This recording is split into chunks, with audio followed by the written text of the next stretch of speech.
Okay, guys, be quiet now. Let's resume with the discussion. The objective now is I'm trying to go as fast as possible to get you guys up to speed with the with whatever has to be done. So you might feel that some of the coverage, some of the material that is being covered, you might feel that it's not in sequence or anything like something like that. But the objective is at this point to quickly give you whatever you need to operate and do the project. Okay. So that is why we are covering whatever we are covering. Okay. So let's go back to the Rajesh, ये इनको बोलना कि आवाज ना करे बाहर इतना. ये कौन है? इनको निकाल दीजिए इधर से.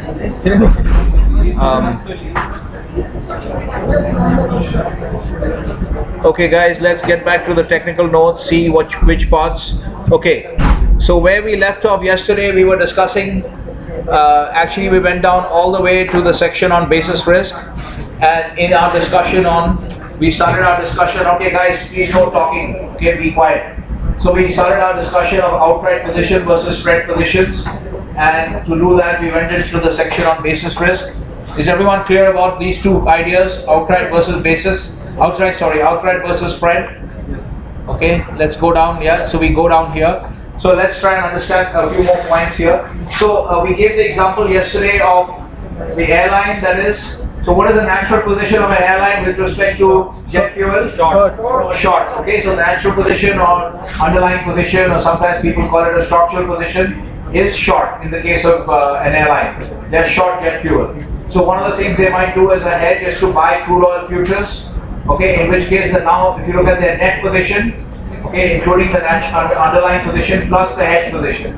Okay, when you look at the net position, it is now short jet fuel and long crude oil. Okay, we won't mention the word futures, but long crude oil. Okay, so actually in this case, what they have is a spread position. Okay, but to be more specific and to understand the nature of the spread position, what are they? What do you think they are? Short or long the spread? If we define the spread, let's go into a spreadsheet so we don't have to use the board, and we can capture it here. Let's go into your calc file. Alright, so let's create a new sheet.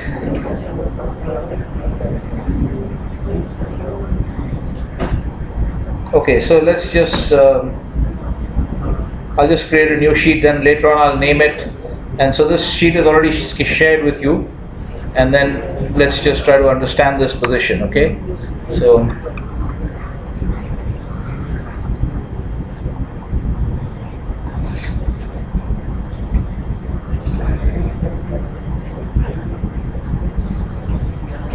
okay, so short, we start out being short. I'm just going to write it as JF. Okay, JF is for jet fuel, and long, I'm going to just write CL for the West Texas contract. So is everyone okay with this? So the position is short JF and long crude oil.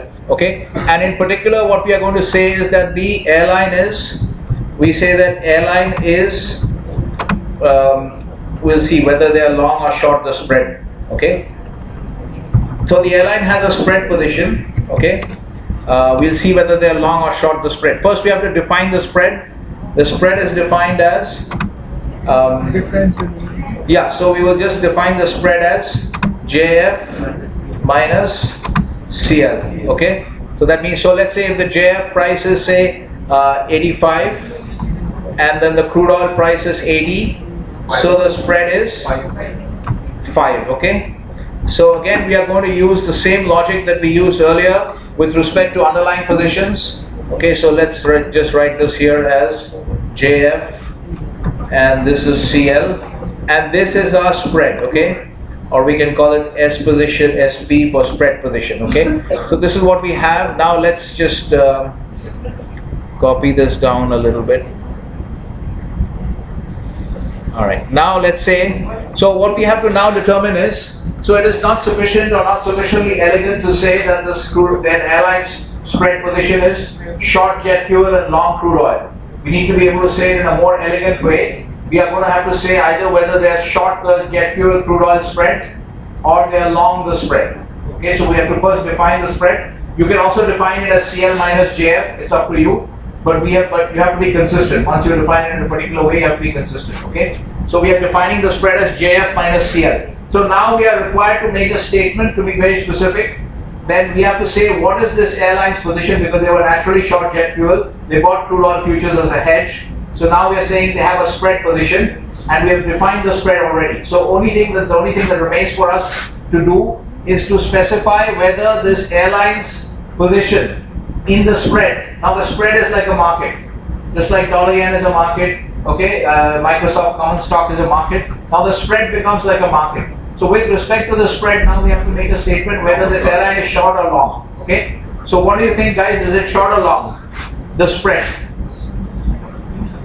Use the same logic that we asked you to use for your underlying position, determining the underlying position. What did we say? Saudi Arabia's underlying position with respect to crude oil is what?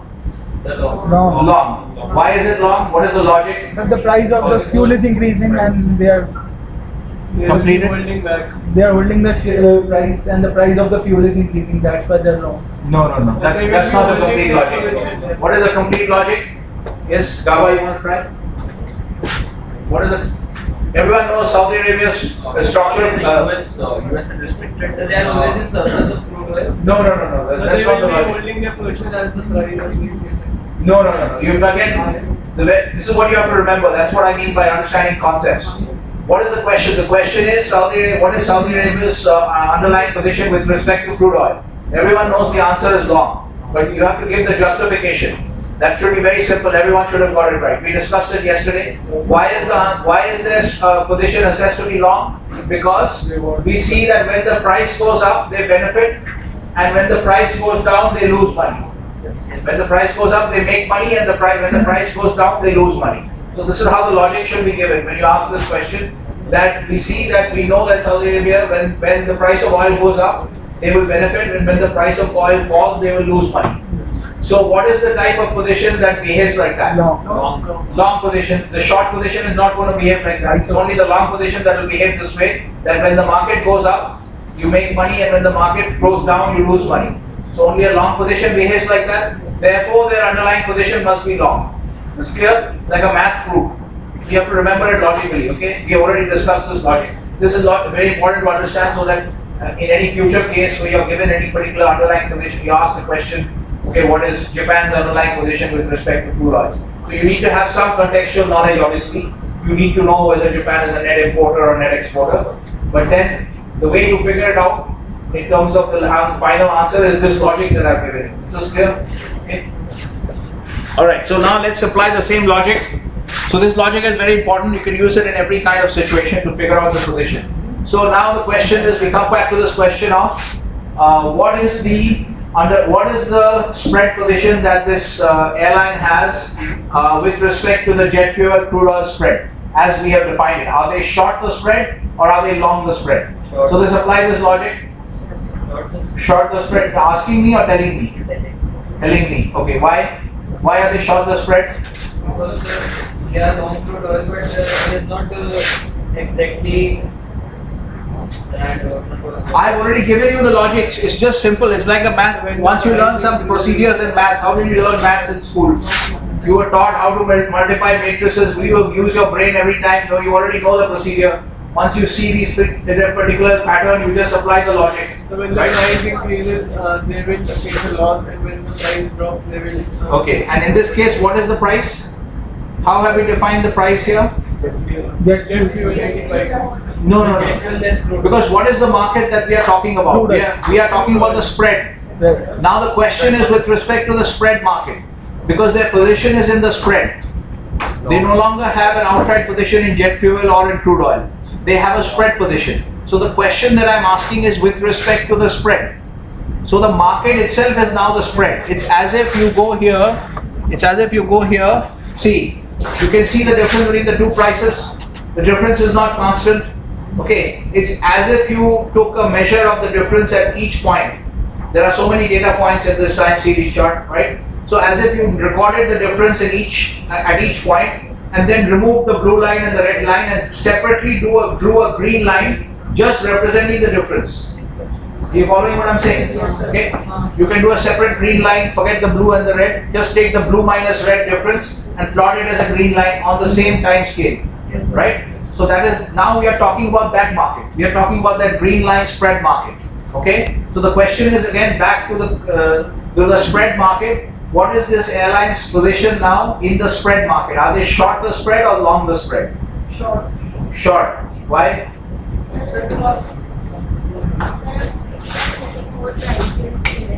Sorry? They are putting more prices in this to draw a line. Then the jet fuel price, the difference comes out to be 5. Even if the jet fuel rises, it is short on jet fuel. If the price rises of jet fuel more than the crude oil. Okay, so let's see your scenario. Let's work out the scenario that Nancy is talking about. So let's say we start with this position, okay? Let's say they bought the jet fuel, let's say that they were short at 85, okay? Typically we will assume, where does this number come from? There will be an estimate. Every airline, when they're doing their budgeting for the upcoming year, they will make a budget. They will assume that our purchase price for the upcoming year, okay, when they're doing a cost budget, they will assume that our upcoming year's cost is going to be on average $85. So we are assuming that it's going to be in barrels. It's not actually in barrels, but we are making it the same unit to make it simpler. So they are going to assume that this has come out of the cost budget. Okay, therefore we are short jet fuel at 85, because if we have to buy at anything higher than 85, then our budgets are going to go for a 6. Okay, because we have already budgeted 85. So if we can buy at 85 or better, are you guys following this logic? Yes. So this is another thing that you can understand about corporate risk management. Okay, typically you will make a budget. Every company has to make a budget, right? So when they make a budget, they will make an assumption. Every country, even in India, when you make the country's budget, the union budget, the government has factored in a price for crude oil. When they are making the estimate, when Mr. Jaitley is presenting the budget in Parliament, in that budget there are assumptions about the crude oil price. Okay, because it's a forward-looking exercise. Okay, so there's a number. So every company will have an assumption about the budgeted purchase price. So the airline, when it's making this budget, that 85 number has come from their cost budgeting for the next year. Okay, so they have assumed that they are going to buy at 85. So that means they're short. Anyway, they're short. The natural position is short. Now the question is, short at what price? They're short at 85 because they have assumed 85. So if they can buy at below 85, then they are well okay, because the budget is okay. But if they have to buy at prices higher than 85, then the budget is going for a toss, because you are now over budget. Costs are over budget. That's not a good situation, right? You following? Okay. So that's where we have come from. Now we're going back to Mansi's scenario. So and then they hedged the crude oil, and they bought the crude oil futures at $80 a barrel. Okay. So now what we see is, now Mansi is saying that, let's say this has gone up by $10, but the crude oil has gone up only by $7. Okay. So think about it. What will happen now? Now think about the components of the spread. There are two components: short jet fuel and long crude oil. Okay, so now how much are we going to lose on the short jet fuel position? $10 we are losing on the short jet fuel position. Okay, and then here how much are we going to make? 7. Okay, so here therefore what is happening is, so we are only making $7 on the hedge position. So now you should start looking at the two components, the underlying position and the hedge position. On the underlying position you are losing $10, and on the hedge position you are making only $7. So net, are you losing or making? You are losing $3, right? Okay. So what have we seen here? Now what has happened to the spread? Now look at the spread position value. The spread has increased. Okay. So what are we observing? The question was, our focus was already on the spread as a market. We are now looking at the spread itself as a market. Okay. The question is whether we are short or long that market. Okay. So what we find is that when that market price of the spread goes from 5 to 8, we are losing money, right? So then what must be the position in the spread? Short. That means we are short the spread. Okay. Is everyone clear about the logic now? Yes. Okay. All right. So this is how you have to figure out. So now we say that the airline. So now we have to understand basically that what do we mean by a spread position? This is a spread position. Okay. That you are short jet fuel, long crude oil. So actually you are short the jet fuel crude oil spread. Okay. So you are short. So if the spread rises, if the spread widens, that means if jet fuel rises more than crude oil, you will lose money. Okay. Otherwise you will make money. Okay. So this is what you have to understand. So is everyone clear now about the difference, what we mean by spread positions and what do we mean by outright positions? Okay, so each of those things, a short JF is an outright position, long CL on its own is an outright position. But when you combine the two, that becomes a spread position. Okay, and you have to define the spread in a particular way. Okay, either CL minus JF or JF minus CL, and then you figure out this is better. Actually, a better way to do it is to do JF minus CL. And here you are actually short the spread. The hairline is short the spread. Okay, what will be consistent? What we are talking about. Yeah, you have to be consistent. Once you assume something JF, you can't keep changing the definition of the spread all the time. Spread position is equivalent to underlying asset position. It is no. always, sir. What do you mean by that? Sir, the spread position is short over here, and Yeah. the underlying asset position is also short. No, don't assume that. Don't make that connection. Don't write that as an axiom or one principle. Okay, because depending on how you define the spread, depending on how the different in a different situation you might define the spread differently. So don't look at it that way. Don't need to make that additional assumption that the spread position is equal to the underlying position, because that may not always hold true. What you have to remember is this basic logic that whenever you have to figure out whether the position in a particular market, that market could be an underlying position market or it could be a spread position market. Okay, whatever you're in any market, okay, however defined, whether your position is long or short, the way you are going to figure it out is to figure out whether when the market price rises, are you losing money or making money. If you're losing money, that means your position must be short. Okay, and you can double check that to see that when the price drops, you're making money. Clear? Okay. So now the thing is that why are we making this distinction between? Let me just check if this is there in your notes.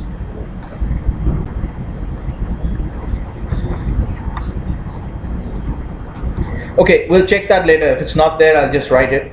Essentially. So, okay, what do you think? Let me ask you this question. Do you think the airline is better off? Have a look at this chart, okay? Have a look at this chart. From this chart, you can see since what 4 to 4.5 years of data, okay?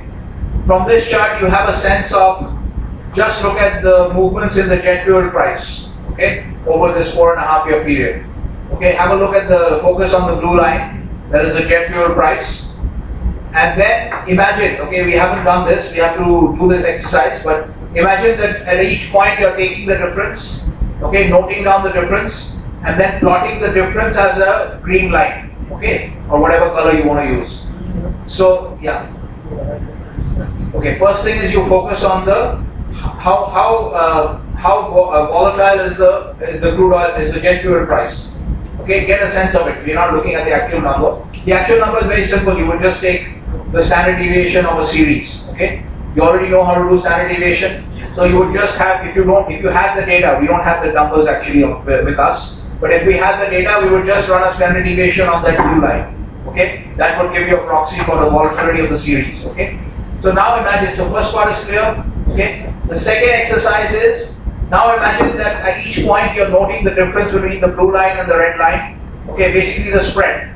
At each point you're noting down the spread. Okay, keeping a record of the spread, and then you're plotting that spread on the same time axis. Okay, it's a little bit of imagination required, but you understand what I'm saying? No moving average. At each point you just perform this exercise. At each point, like if you see here, somewhere here, the difference is whatever, like. If I take it here, the crude oil price is $140 and this is $180, okay? So if I'm plotting the value for this point for the spread, what is the value of the spread for this? 40. Is $40. So here I will plot 40, so this plot will be here, okay? Here it's much narrower, so it's like maybe $90 and this is 105, okay? So then, or maybe 110, okay? So 90 to 1, so this is $15. So for this time period, this will be plotted as $15. Are you following? Okay, in this manner, we can also plot on the same scale, on the same chart, we can also plot the spread between the jet fuel and the crude oil's price. Are you guys following what I'm saying? Everyone following what I'm saying? Okay. Vaibhav, are you following? Okay. What? I have doubt regarding. So if you have a doubt, you have to ask. You have to ask me. I can't. Why do you have to look at your face and see that you're not 100% convinced? Yes. What is the doubt? It's clear now. Earlier I have. Okay. Now it's clear? Okay. So there are two series that we are considering. First, we focused on the jet fuel price, okay? And we try to assess how volatile that price is, okay?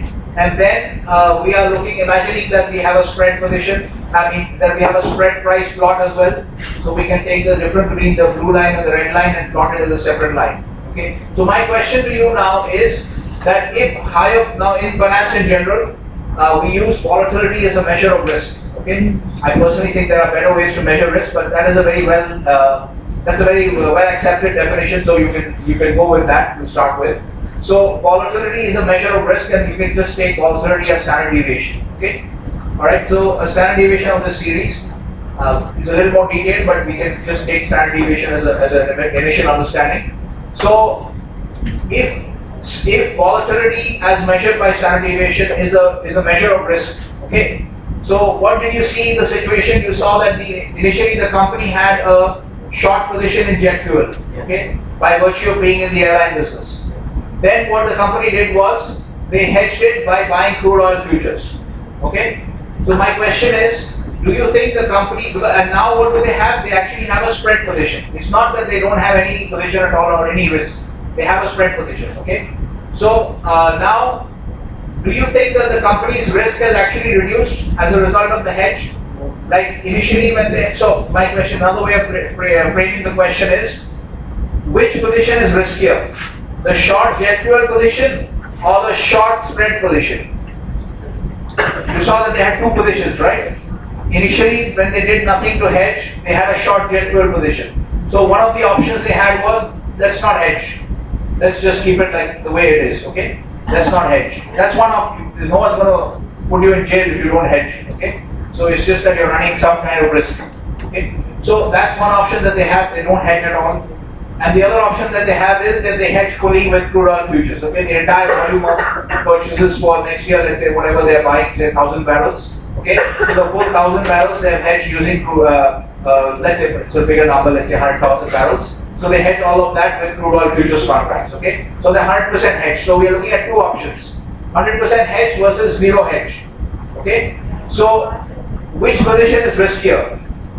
Zero hedge. Sir, it depends on the moving of the market. How will you measure? See, what did we say?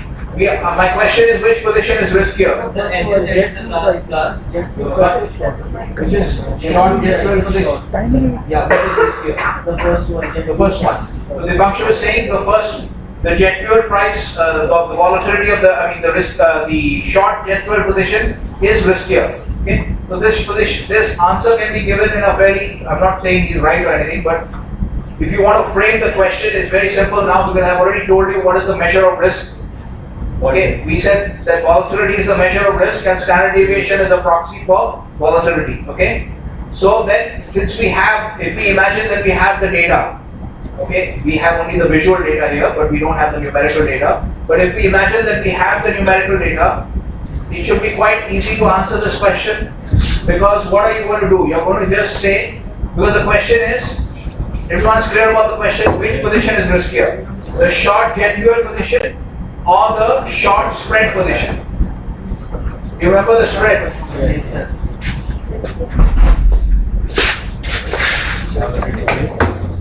Alright, so the question is whether the short spread position is riskier or the short jet fuel position is riskier. Okay?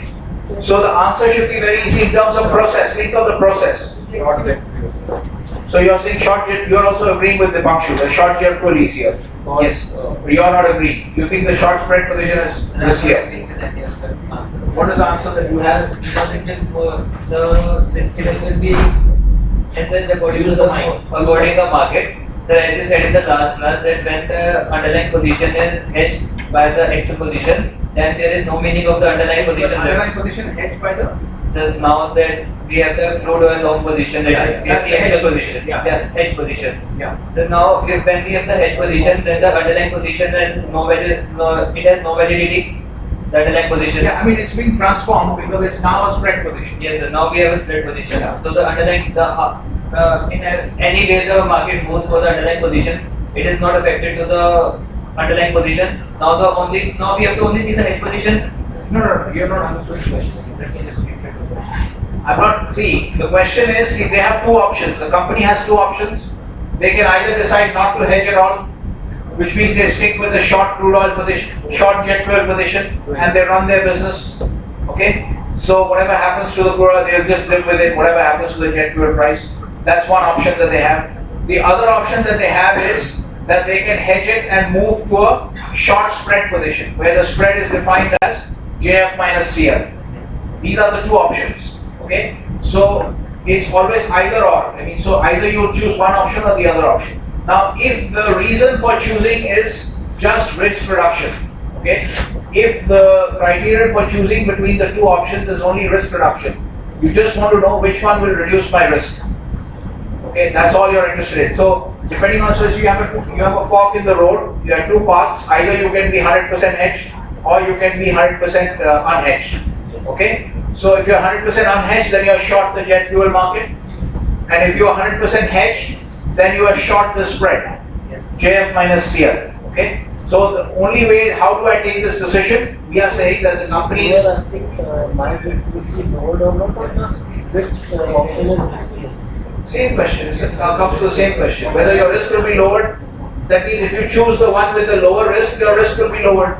You are asking which is more riskier. Yeah, which position is more risky? See, you have a choice between two positions, right? You have a choice between two positions. Okay, you have a choice to remain short jet fuel, or you have a choice to leave that short jet fuel position and take up a short spread position. This is clear. These are the two choices we have. So we are asking this question of, and let's say that I'm going to decide this problem, I'm going to solve this decision problem by choosing the option which is less risky. Let's say I've already given you this guideline that since you're a hedger, okay, what is the role of a hedger? The objective of a hedger is to reduce risk. Okay? So therefore, you are going to, is everyone clear about the decision problem? Yes, sir. You have a decision problem. You can either decide to remain 100% unhedged and stay short the jet fuel market, or you can decide to be 100% hedged, in which case you will become short the spread. Okay, you have two options, and I'm giving you a guideline that you are going to decide, you're going to make this decision by choosing the option which is less risky, which will leave you with less risk. Okay, you should choose that option which will leave you with less risk. Then it's second option. Then it's the second option. Yeah, okay. So that's what you said. Because earlier you said that the crude oil short jet fuel position is riskier. Yeah. And so what you're saying now is also consistent with what you said earlier. Okay? Is everyone clear about the question now? Is everyone clear about the question? And I've already given you a guideline for choosing the question. It's like you have a Diet Coke and you have a Coke. And I'm telling you, on one side you have a Coke and you have one side you have a Diet Coke. And I'm telling you, you choose the one which has less calories. So you will choose the Diet Coke because I've already told you how to choose. Is this clear? It's this kind of decision. So you can only have one of the cans. Either you have the Coke or you have the Diet Coke. And since I've already given you a guideline that you choose the one which has less calories. So you will have to choose the Diet Coke. Is everyone clear about this? Okay, so now similarly I'm saying that this is the option that the company has, and I'm telling you, you have to choose the option which will leave you with less risk. Your net risk should be reduced by whatever you do. Okay, so now the question is then, if these are the guidelines and these are the circumstances, 100% unhedged, or should they go 100% hedged? 100% hedged, right? What is your view of market? Yeah, whatever volume they're going to buy for that year, okay? So 100% hedged, okay? But this is fine, everybody has answered, got the right answer, let's say, okay? That is the right answer, but what is the process by which you would determine this answer? So you will say the volatility of the. Yeah, so what did we say now? If you see reduction, let's try and write this down so you can remember this logic. Again, remember always that we're not so interested in getting the right answer, but we have to understand the right process. What is the process by which you come to the right answer? Okay? So I've already told you that you have to reduce risk.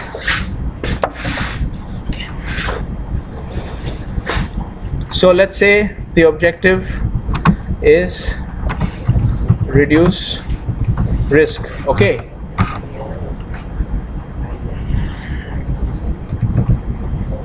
Risk is measured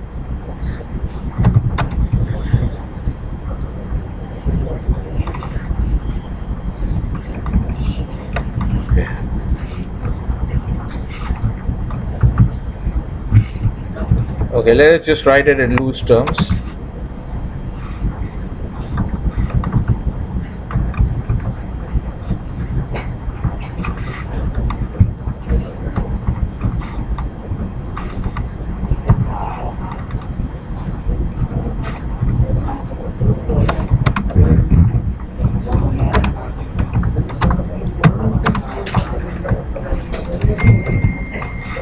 All right, so just understand the logic of the decision making. That's more important. Okay, so you want to choose the option that will leave you with less risk. Okay, and what are we saying? That risk is measured by volatility. Volatility can be proxied by standard deviation. Okay, so what are you going to do? Remember, you have the data.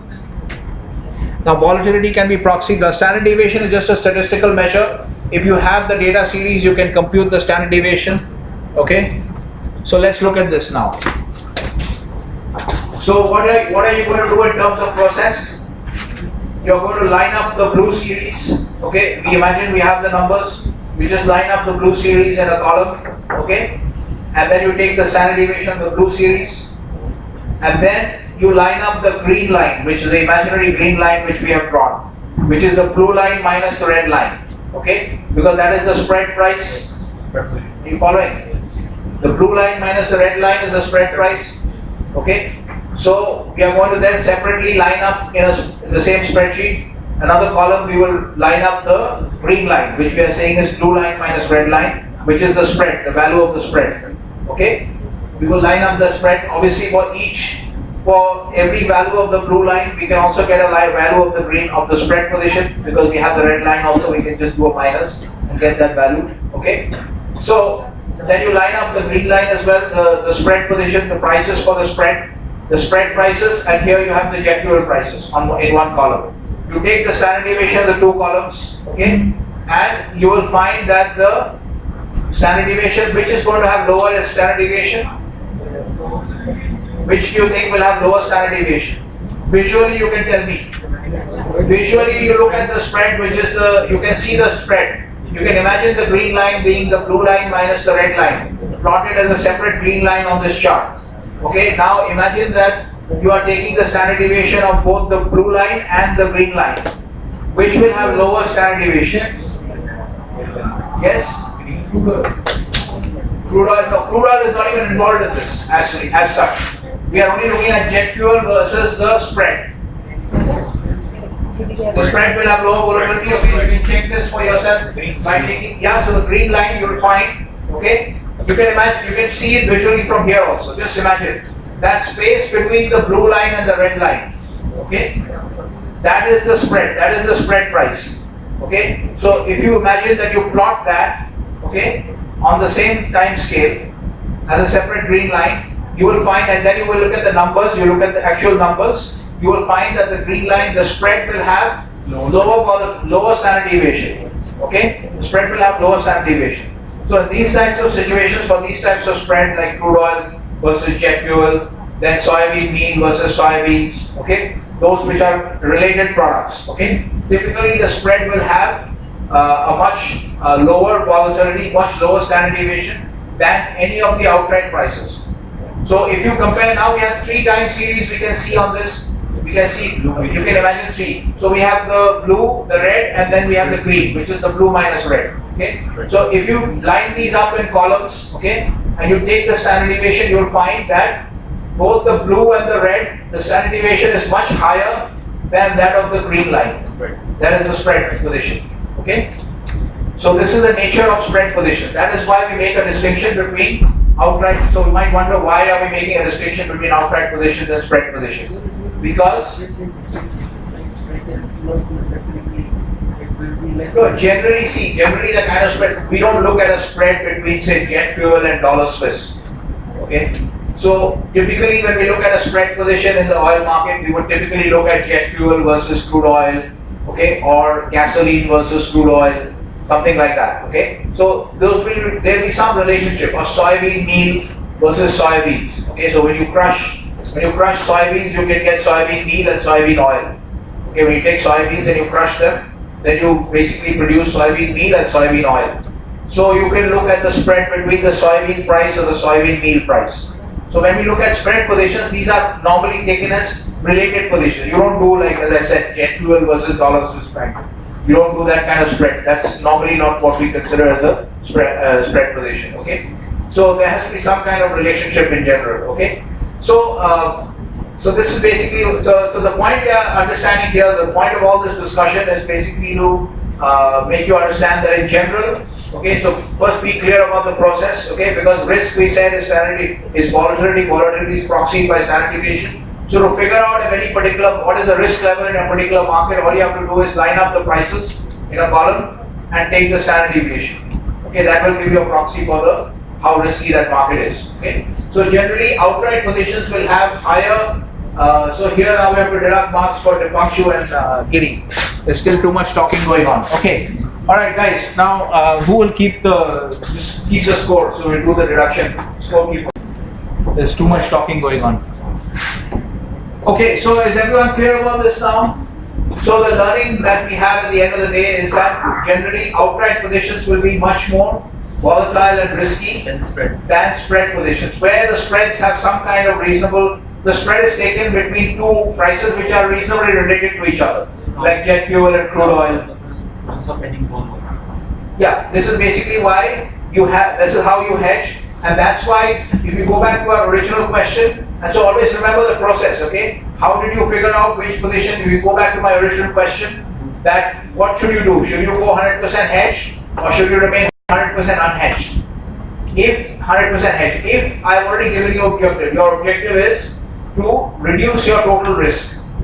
You have to, because remember you're a hedger, so your objective is to reduce your total risk. Okay? So if I've already given you that guideline, like you choose the one which choose the drink which has fewer calories. So the logic is, so the decision is very clear. Okay, so here also I've given you a logic, I've given you a guideline. Do whatever you have to do, whatever you do, make sure that your total risk is reduced. So therefore, in that case, you would choose to be short the spread rather than be short jet fuel.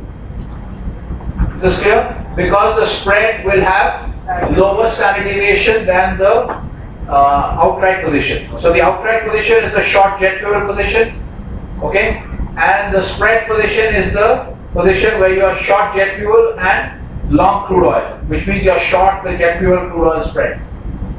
Is everyone following this so far? Yes. Okay. All right. So essentially, and then obviously you have to remember how to figure out which is less risky. You just take the standard deviation, which is a proxy for what we call volatility in markets, and that's a proxy for risk. Okay. All right. So so the idea is here that so the airline is always going to be better off choosing to hedge and take on a spread position because the riskiness of the spread position is much less compared to the original position of short crude oil. Okay, let's go through the rest of the.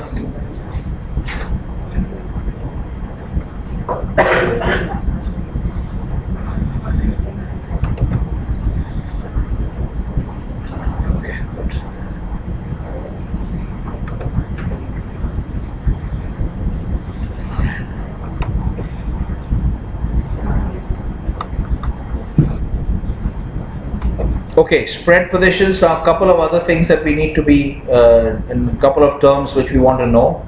Okay, is the font? Yeah, I can see it, so no need to ask you guys. Okay, you can learn these other terms. Essentially, we are looking at two types of spreads. One is an intra-market spread, and one is an inter-market spread. Okay, so what you saw, what's an example of an inter-market spread? Is what you just saw. The jet fuel minus crude oil. That's an example of an inter-market spread. Okay, so where basically the outright positions are in two different markets, and then you take the difference between the two. Intra-market spread is, let's look at this distribution of. You remember the distribution that we looked at of oil futures prices?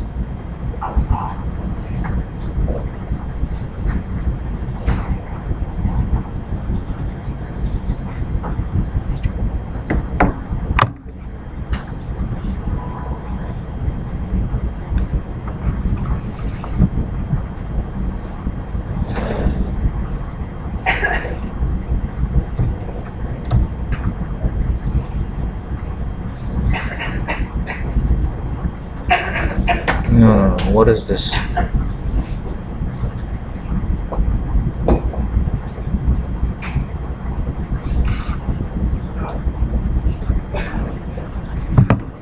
Okay, this is actually the wrong hyperlink because let's see.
Okay, get familiar with this website in case we are able to trade on the TWS. As I said, there's a lot of good information on this website. You can learn a lot about futures trading by getting on this website and exploring. They have this education part here. Okay, so let's look at crude oil futures.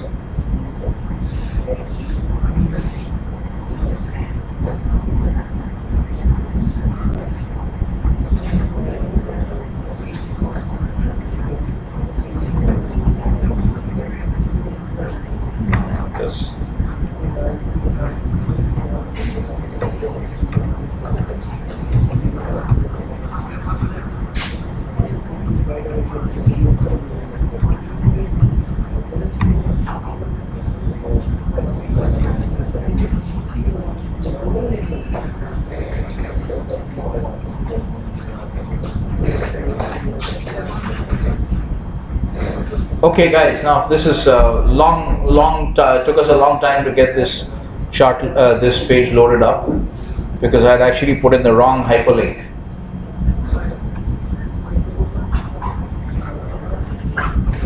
Okay, so this is a distribution of, again, we have more talking going on now. Mittal and Giri and who is this whole this triangular combination? Who is next to Akshit?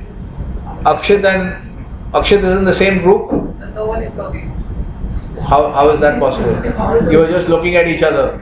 Okay, just note down Akshit, Giri and Mittal. This is a good, Giri is second time, yeah. Yeah, you can write Giri as -4, then I'll figure it out. And then write Akshit and Mittal. Okay, guys, now let's come back to this. It took us a long time to load this page of... Okay, what were we discussing? We were discussing the concept of a intra-market spread. Inter-market spread you already understood. Jet fuel minus crude oil is an example of an inter-market spread. You understand the difference between inter and intra? Yes. Okay. Inter-varsity means different universities competing against each other. Intra-varsity means all colleges within Delhi University. Okay, within one university. So same way. Between different. So inter-market is between two different markets. Okay, when one is a jet fuel market and one is a crude oil market, and then you take the spread between the two. That's an inter-market spread. Is that clear? Okay. Now we are looking at an intra-market spread within one market. So the same market is crude oil. Okay, essentially crude oil futures. If you take a market instrument combination, and let's look at this now. So this is, you have seen this earlier on the bar chart page. Okay. So you can see all the different months, the different delivery months for crude oil, and you can see all the different prices for the different months. Okay, let's do a recap. Let's do a recap of the of what we discussed earlier. So Nagpal, if this is this crude oil futures curve, is it in backwardation or contango?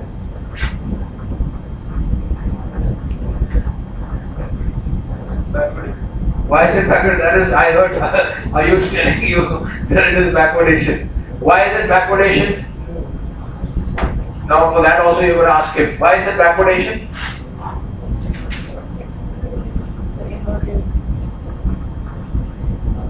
Yes, Namita, tell us why is it backwardation? Is it backwardation in the first place? Is it backwardation? Are you hearing these terms for the first time? Yes, sir. Namita? First time. Why?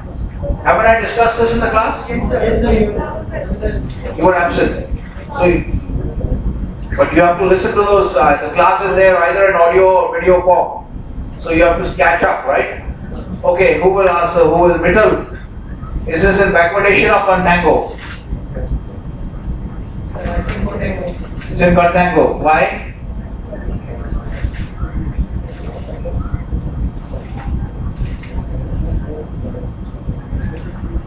No. Gunjan. What is it? Backwardation or contango? Backwardation. Why? Okay, good. So that is the kind of answer we want, right? So it is backwardation because she's noticing the pattern also. The pattern is that the curve is inverted. Okay, it's not a normal curve. The curve is inverted, so you can see prices are for future. The further forward you go, the lower the price. Okay, so the curve is inverted. If you plot this if you plot this thing. Okay, if you plot this data, okay, so you put November, December, January, February, January 2019, February 2019. Okay, if you plot all this data and then you plot the prices 76.25, 76.10, 75.96, all this, it's an inverted curve, and so her answer is correct. It is backwardation because when the curve is inverted, we say it's backwardation, and then when it's a normal curve, upward sloping curve, we say it's contango. Okay, all right. So Nikhil, this is. If you plot this, okay, if you put all those, the first column, November 2018, December 2018, Jan 2019, and then you take the fourth column, that is the last price, 76.25, 76.09, 75.96. If you plot this, would that be a time series plot or would that be a cross-sectional data chart? Cross-sectional. Cross-sectional, why?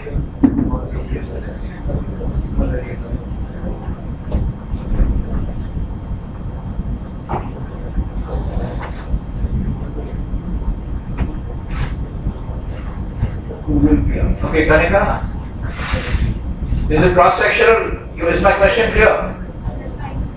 If you plot, you understood my question, and you're saying it's actually time series.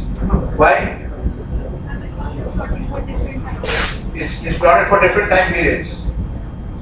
Okay. No, but this, what is the typical? Okay, look at that the chart on your left. Okay, this is your, what chart is that? That is the S&P 500 chart. Is it the, that's a futures contract actually, the E-mini futures contract. Is that chart a time series chart or a cross-sectional data chart? No, I'm asking Kanika. That's a time series. But what is being shown? How many variables are on that chart?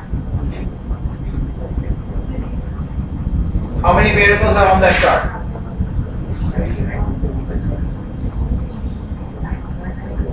No, how many variables? 1, 2, 3, 5, 9, huh? 1. Okay, and how many variables are on this chart?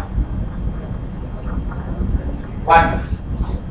And how many time periods are on this chart? 1 or more than 1? More than 1. And how many time periods are on this chart here on the when we look at the futures curve? More than 1.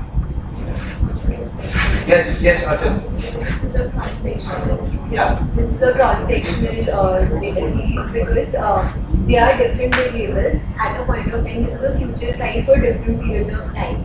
So basically, all these dates are different variables, but for a future price at a point of time, and when we will change a point of time, when these prices will change. So these are different variables. So that is the correct answer. Okay. So this is, so remember, so you're just testing to see that, okay? At least what we have to make sure that when you graduate from an MBA program with a finance specialization, all these fundamentals should be crystal clear. There should be no doubt in your head about any of these fundamentals. But what we are finding is many people are not clear about these basic questions, okay? So you should be able to quickly answer. So if you look at the S&P 500 chart, that is a time series data chart.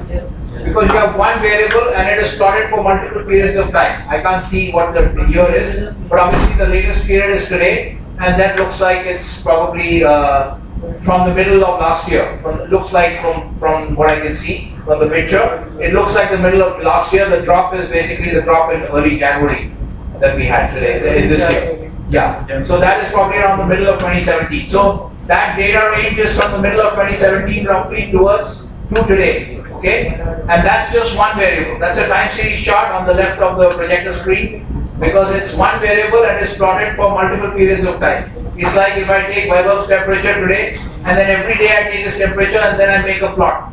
That temperature today, temperature tomorrow, temperature day after, etc., and then we put that as a chart. That would be a time series data chart. There is only one variable, that is Vaibhav's temperature. Okay, and it is plotted at multiple periods of time. That's a time series data chart.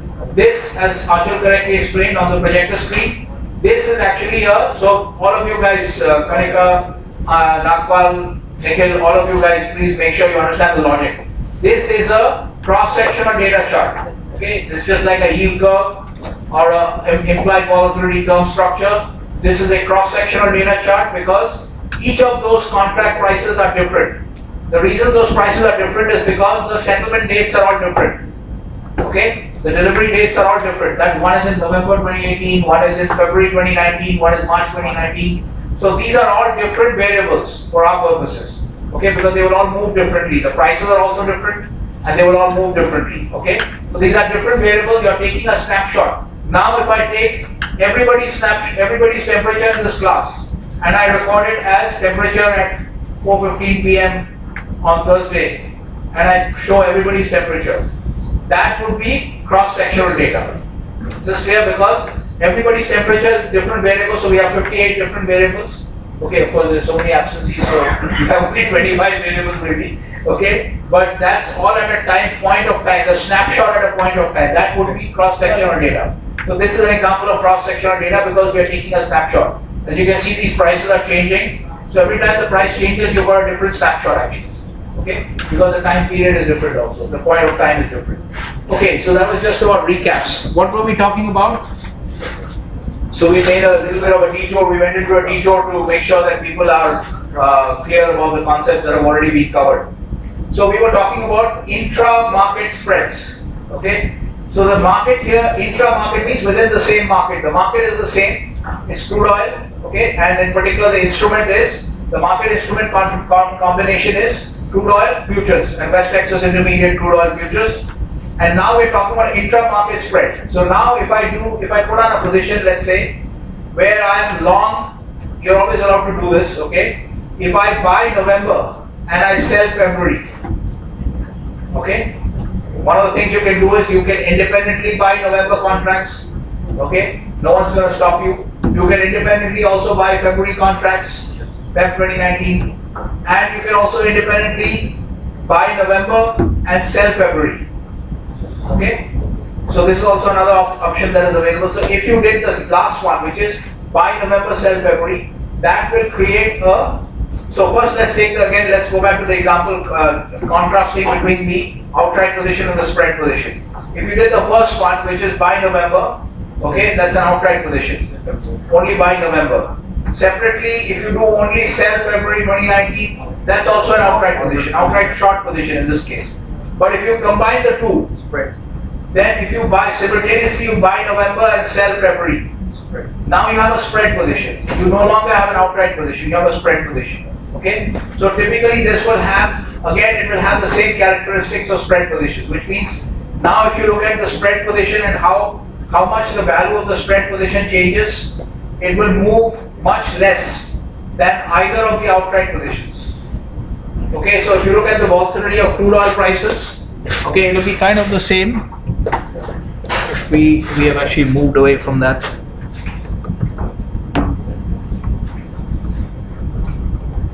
Okay, so that chart is far away, so I don't want to go there again, but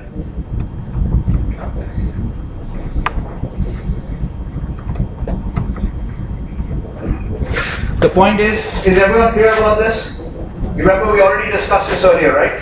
So if you independently buy November or independently sell February, in both cases you will have outright positions, okay? And those outright positions will have a volatility which will be much higher, okay? Either for long November or for short February. The volatility of those positions, the risk of those positions will be much higher than if you put on a spread position. That is long November, short February. That spread position, the risk of that spread position is much less because the spread will move much less. If you plot it over time, okay, you will see that the spread will move much less. Okay, so this is one of the reasons why people have spread positions. They also have in many of the commodity markets because there is a question of actual delivery. In the grain markets, you have to deal with the harvest time. You can't just harvest wheat whenever you want. There is a season for harvesting wheat. So because of these mismatches in supply, people have these kind of positions. Okay, but these are spread positions, so they are much less risky than outright positions. Is everyone clear now? So we have covered spread positions, outright positions, the difference in the risk levels, okay, and how to determine whether you're long or short the spread, and then how to determine your position in any particular market. That's a recap, okay. And then we are looking at intra-market versus inter-market spreads. Okay? All right, so let's quickly go on and try to cover more material because we have to.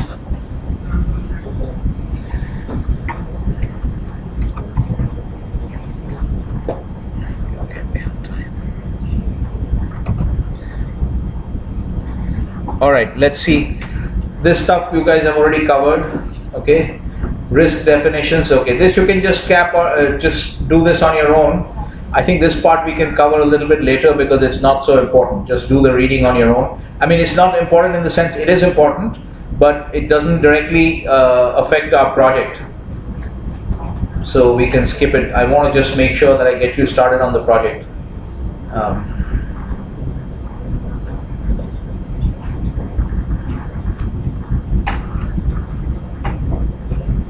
This also we can do later. Okay, underlying position we have already covered. Okay, you understand now what is an underlying position? Okay, this is important because this is your first question. Okay, key risk factors. Okay, it's a very complicated term, but actually it's very simple. If you go back to the balance sheet, okay, so essentially the key risk factor is any kind of market price which affects your balance sheet value. You already saw how the balance sheet was changing. When I changed the gold price, the balance sheet value was changing. Okay? So any market price. So the key risk factor typically will be a market price. Okay? That is basically which is any market price which is going to affect the value of your balance sheet. Okay? Net worth. Sorry? Net worth will be affected. Okay? Your net worth will be affected. So essentially you can see the definition here. Okay, so KRF is associated with the KRF market and instrument combination. Okay, which is what I told you. Market instrument combination, you already saw the example. We just looked at the crude oil futures curve. That there the market instrument combination is crude oil is the market, West Texas Intermediate crude oil in particular is the market. Okay, and the instrument is futures. Okay, so the market, typically whenever you look at a market, remember that when we looked at our asset class market instrument taxonomy, whenever you see a market, you will always see it in some instrument form or the other, in the form of some instrument or the other. Like when you're looking at foreign exchange here, you're looking at these foreign exchange prices. These are all spot foreign exchange. Okay, so whenever you see a market price, it is always the price of some instrument. Okay, so it is the price of, so it is some kind of market instrument combination. Either you look at a futures price or a spot price or something. Okay, so you cannot see the market without having some kind of instrument that you're looking at. Okay, so the KRF essentially is, we'll see what the KRF is, that's what it is essentially, okay, the key risk factor, okay, hedge transaction and hedge position. Okay, this is just a matter of a little bit of, just to be careful about terminology, we'll just go through this quickly. So, hedge transaction, if you go back to the example of the airline that we discussed, okay, so the natural position of the airline was short jet fuel, okay, So that they put on later. Okay, so the natural position is short jet fuel, and then they decided to hedge, and so they did so we are going to make a distinction. We're being very particular about the use of words. Okay, so we want to make a distinction between hedge transaction and hedge position. So when they put on that crude oil futures hedge, the hedge transaction that they did was buying futures, buying crude oil futures. Okay, buy crude oil futures is the hedge transaction. And then the hedge position that you have is long crude oil futures. Okay, so to buy is essentially the hedge. If you see sale and US, you can read the notes here. Just read the notes here while I give my voice a bit of rest. Just read the notes. This is just to be particular about the use of words. Okay.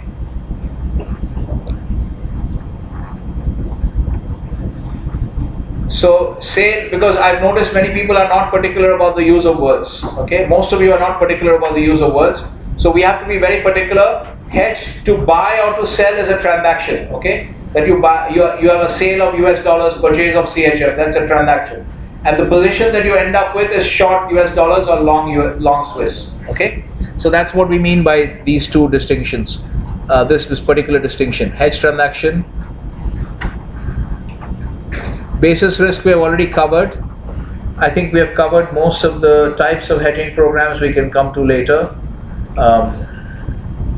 Okay, and this is decision problems we'll come to. We can do this. Okay, let's spend a little bit of time on the spread on the balance sheet so that you know the position that you have. This.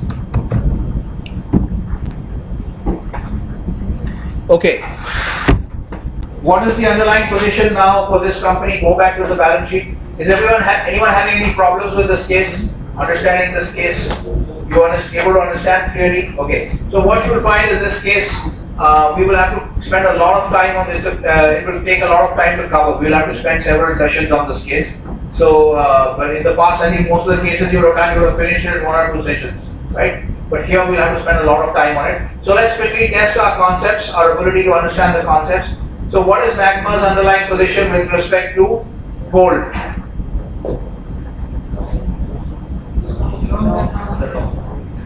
Long. Everyone is clear? Pranav, what is it? Long? Why is it long?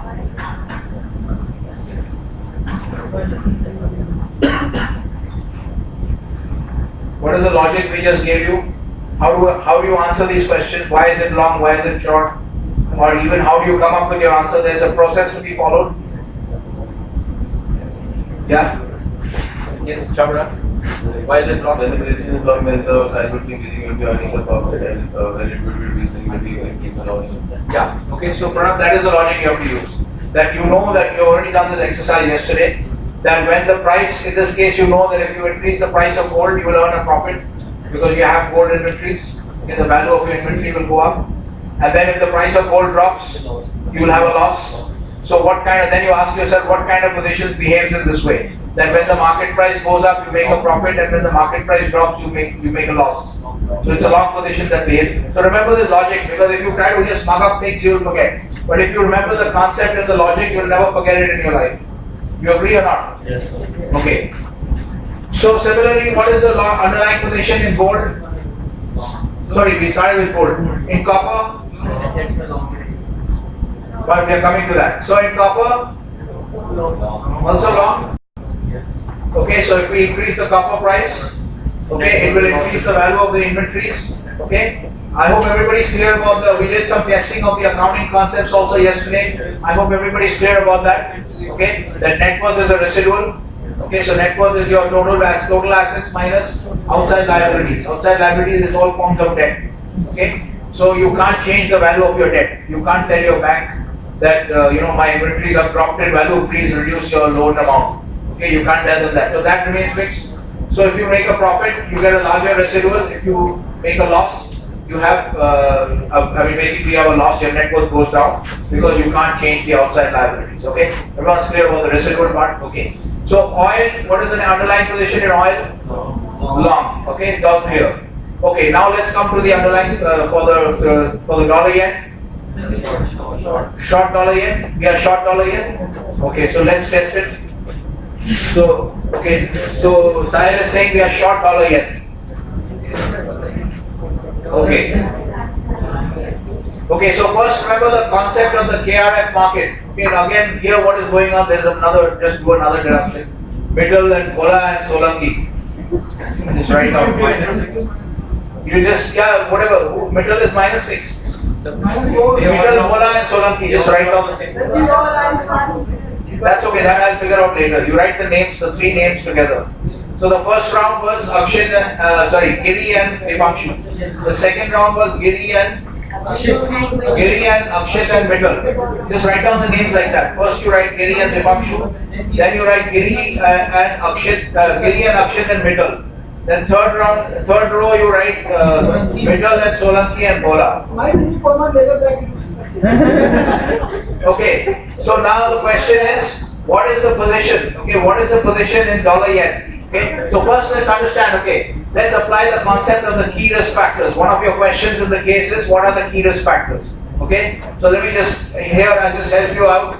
Here what we will say is that the key risk factors here are the spot gold price, okay, the spot copper price. We'll take it as spot copper. We can look at copper futures also if we do. We can take it as futures prices also if we do the project on PWS. It will not make much of a difference. Here because we are assuming still we are doing it on Oanda, so we're going to take this as spot prices. So spot gold prices is your KRF, is a key risk factor, okay? Then the spot copper price is a key risk factor, and the spot oil price is a key risk factor. Okay, this is how we talk about key risk factors.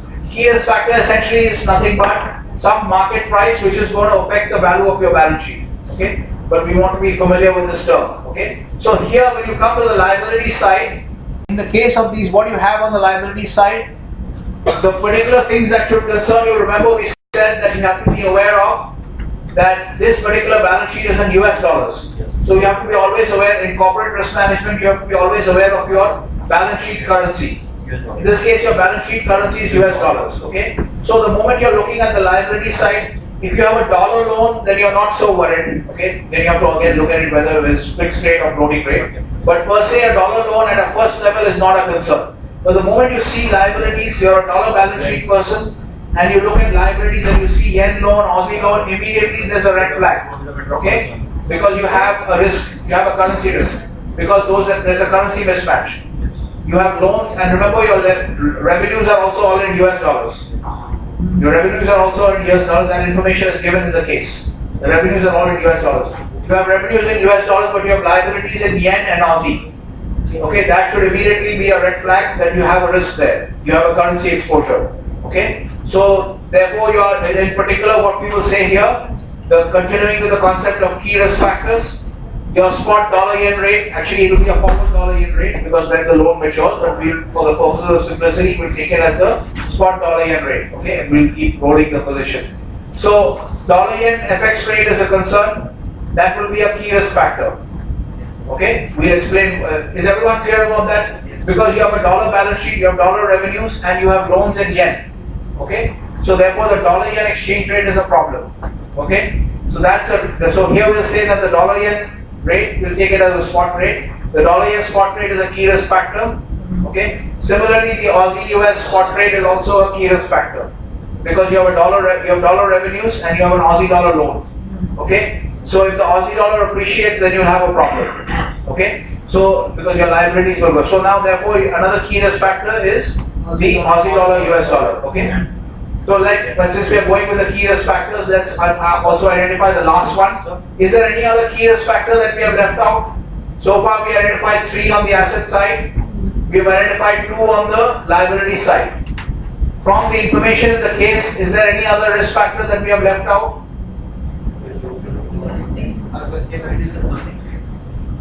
Yeah. So floating rate. So what does it say in the case that the US dollar loan of 15 million, that is at 3-month LIBOR? 3-month LIBOR is a floating rate or a fixed rate? Floating rate. Okay. So that after 3 months again the new rate you don't know what it's going to be today. That will be? Yeah. So again your last risk factor in this case is, the last key risk factor is 3-month LIBOR. 3-month LIBOR because the interest rate is refixing at 3 months. Every 3 months. So the 3-month LIBOR interest rate is another key risk factor. Is this clear? Okay? You are exposed because if the 3-month LIBOR rate keeps moving up, okay, it's going to create problems because your interest liabilities will keep increasing. So the last key risk factor that we have to be concerned with is 3-month LIBOR. 3-month, in particular 3-month US dollar LIBOR. Okay, this is how you have to say it, because you can also have 3-month sterling LIBOR that we are not bothered about. We are concerned with 3-month US dollar LIBOR. Okay, essentially, basically offshore interest rates in 3 months for 3 months in US dollars. That's what LIBOR is. Okay, in the offshore dollar market, the 3-month rate for borrowing 3-month dollars. That's 3-month dollar LIBOR. Okay. Okay, so those are your risk factors. So how many do we have? 1, 2, 3 on this side. 1, 2, 3 on this side. Yeah. You were using when you were referring to the yen dollar, when the dollar matures, referring to some Forward, I said forward dollar yen rate, depending on whenever the loan is maturing. But for since you were taking spot. Yeah, we are just going to take it as spot for the sake of simplification, because that FX swaps we have not yet covered. So we'll keep it as spot. So is everyone clear about the concept of key risk factors? So the key risk factors helps you to focus in risk management. When you have to manage treasury risk, you will basically identify the key risk factors. First you will identify the underlying positions, okay, then you will identify the key risk factors, and those are the markets where you have to focus on. So the key risk factor means, if it's the spot gold is a key risk factor, then you start focusing on the spot gold market and tracking the price movement to make sure that you manage it properly. Okay, so this is how, is everyone following the framework? Okay, now, yes, what? No, there's an alarm, don't worry, the alarm will go off. Now be disciplined. Be disciplined and try to, because I need to get you started on get you ready for practice. Let's do this. Now what is the underlying position in dollar yen? So first we have identified already that dollar yen rate is exchange rate is a key risk factor. Yes. Okay, so now let's look at what is the underlying position for magma in dollar yen. Are we looking either long or short? There are only one of the two. Yes, what is it, long or short? Somebody said something, Sahil said something, you said long, you said short. Dollar yen, you said short. Okay, let's test Sahil's view. So if Sahil is correct, if dollar yen we are short, that means if I increase the dollar yen price, you should lose money. Okay, let's see if Sahil is correct. Okay, I'm going to increase this price. Watch the column I6, market value in US dollars. Okay, so I'm going to make this 120. So the dollar yen rate is climbing.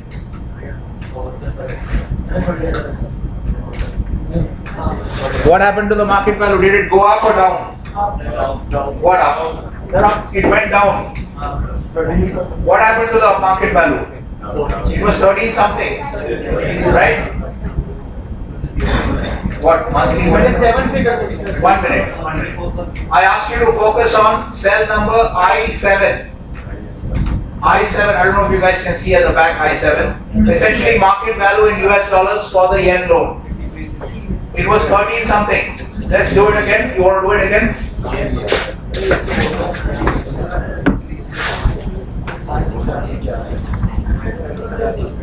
What happened here? How did this come to be 120?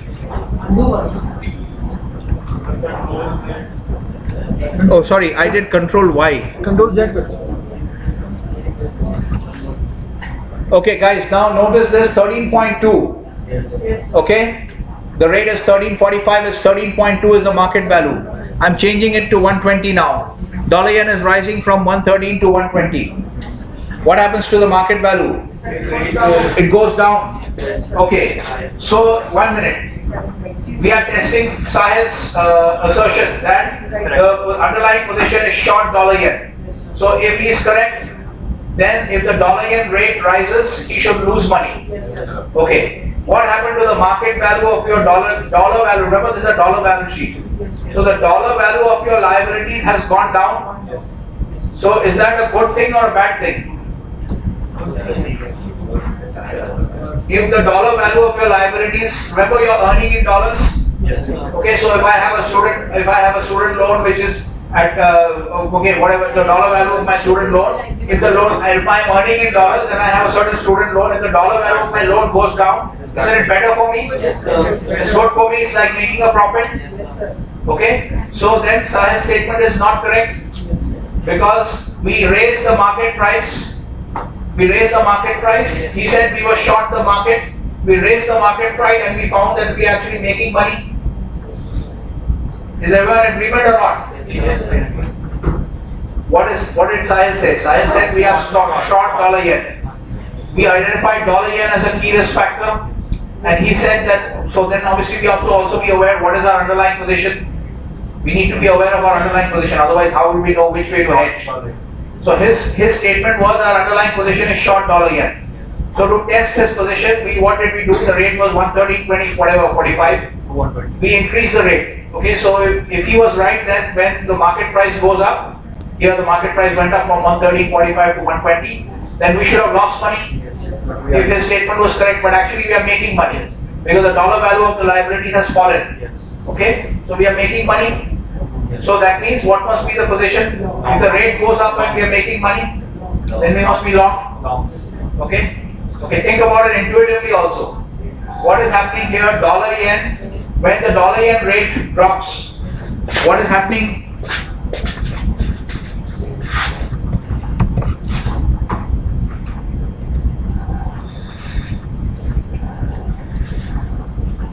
See, actually dollar yen is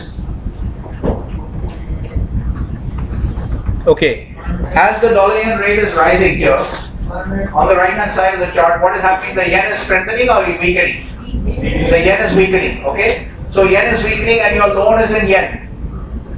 So if you have taken a loan in yen and the yen is weakening, that should be logically also should be good for you because your earnings are in US dollars. Your earnings are in US dollars and you have taken a loan in yen. After you take the loan, the yen starts weakening in dollar terms. Then it is good for you. Logically also, intuitively also it should make sense. Okay? Alright? But you can always do it mechanically, but you should understand it at both levels. The best way to do it mechanically is to do what we did earlier. Take the price and increase the price and see if you make money or lose money. That's a foolproof way of understanding it. But you should also understand it intuitively.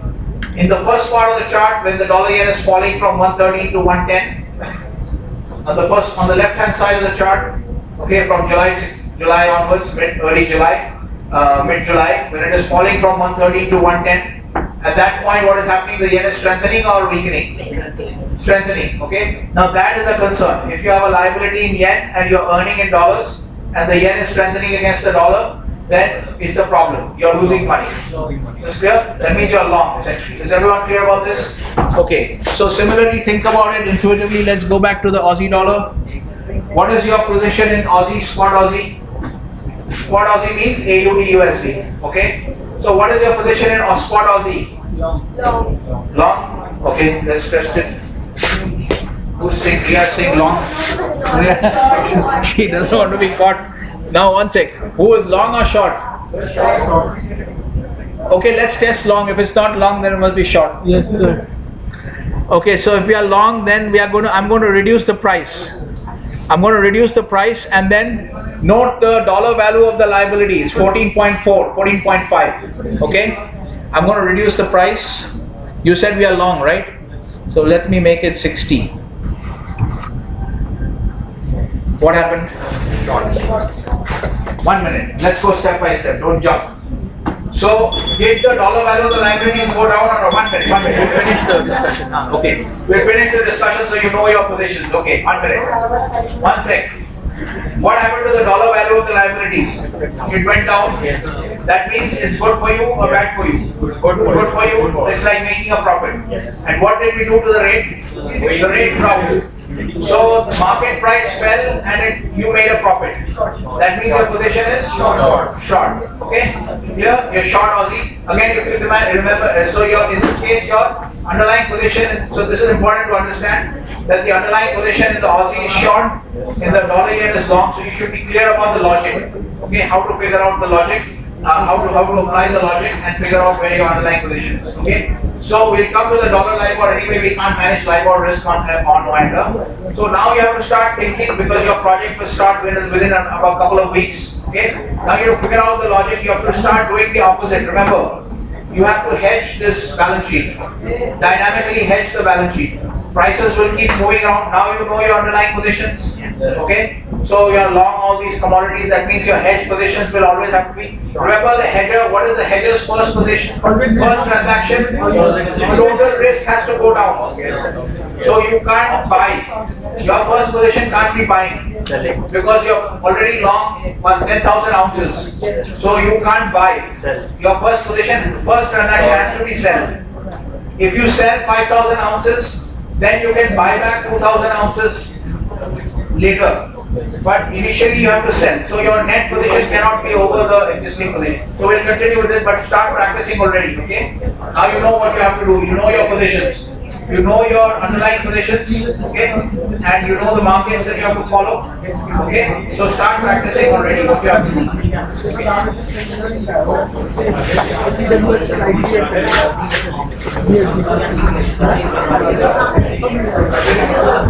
Yes.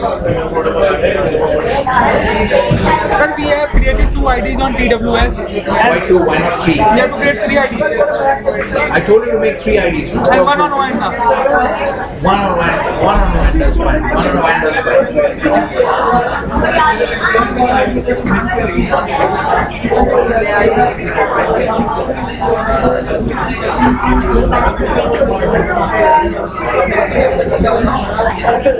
fine.